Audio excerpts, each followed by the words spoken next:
करण विहार गली नंबर 17 में एक अपना जो है होटल निसंग में भी है। एक इसकी ब्रांच जो हम ओपन कर रहे हैं आज करनाल में।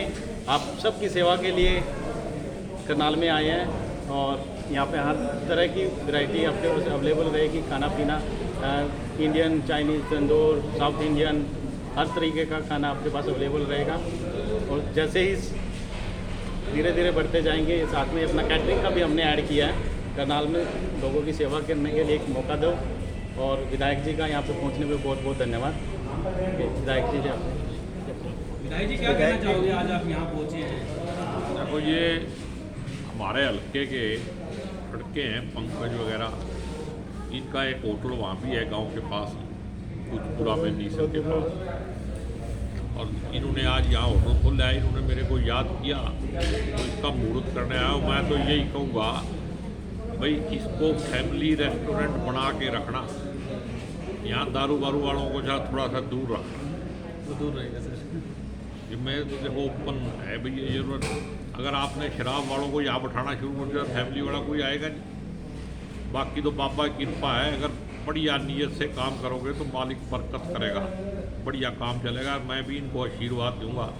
इन बच्चों ने जैसा प्रयास किया है, मालिक कृपा करे, इनका दिन दुगनी रात चौगुनी तरक्की। विधायक जी, हरियाणा के अंदर वो कोई ना कोई भ्रष्टाचार को लेकर प्रदर्शन कर रहा है। कांग्रेस ने किया है, आम आदमी पार्टी ने किया है और कई और पार्टियां भी लगी हुई हैं। क्या लगता है, स्टेट के अंदर भ्रष्टाचार चरम सीमा पे है? मेरे ख्याल तो लगता है भी भ्रष्टाचार में स्टेट रह गया। अब एक तो होता है ना भी आटे में नमक मिला दो, एक नमक में आटा मिलाओ। अब तो इतना भ्रष्टाचार है कि ये सरकार जब आई थी तो कह रहे थे 0 टॉलरेंस, हम पर्ची खर्ची की सरकार बंद करेंगे। पर्ची खर्ची से छोड़ के सीधा सूटकेस पे पहुंच गए। जिस तरीके की करप्शन ये सरकार कर रही है, आने वाले टाइम में ये वक्त बताएगा, इसकी जांच भी होगी। क्योंकि पिछले 7 साल में किसी घपले की कोई जांच नहीं हुई। आप शुरू से लेके देख लो, इन 2 सालों में देख लो, पिछले 5 साल तो छोड़ दो।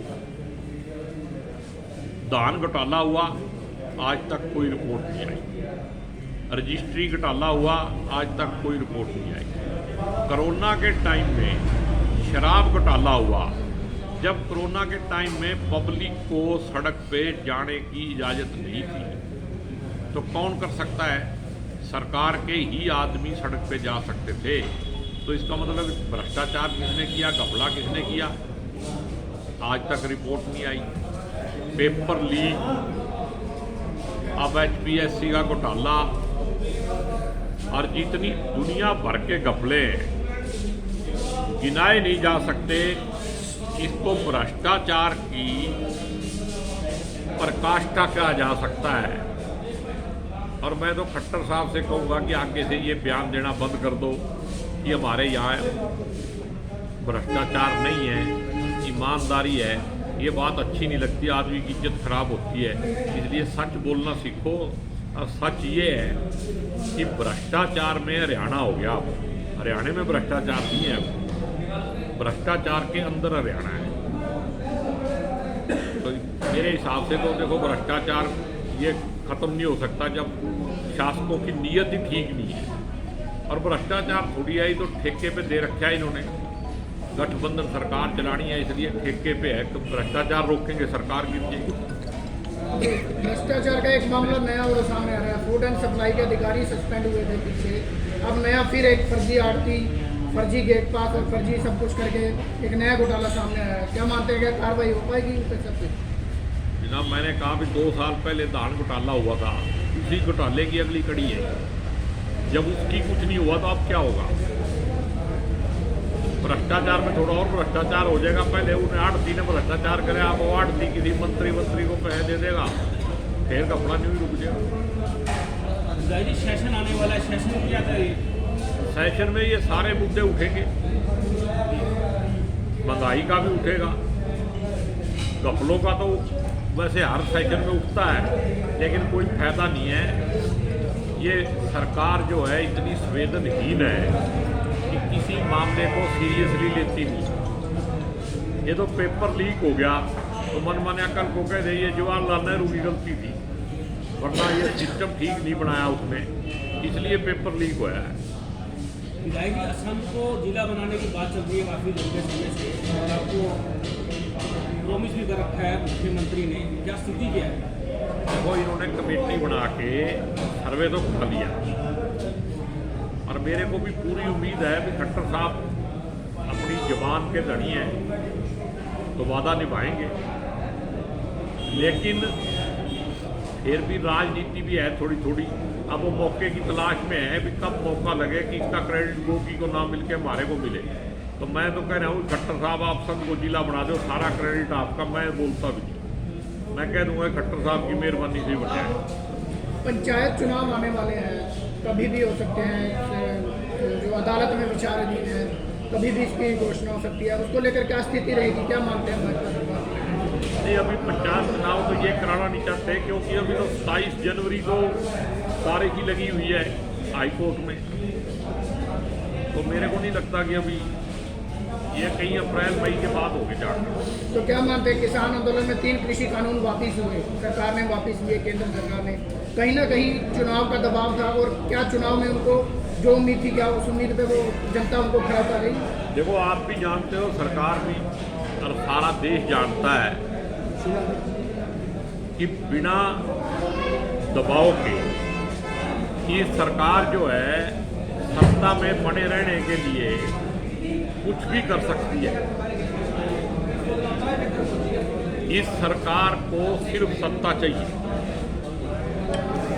जो देश का प्रधानमंत्री सत्ता में बने रहने के लिए रोज नए से नए झूठ बोलता है और उसका गृह मंत्री कहता है कि ये तो जुमले हैं, ऐसा पहले कभी देखा?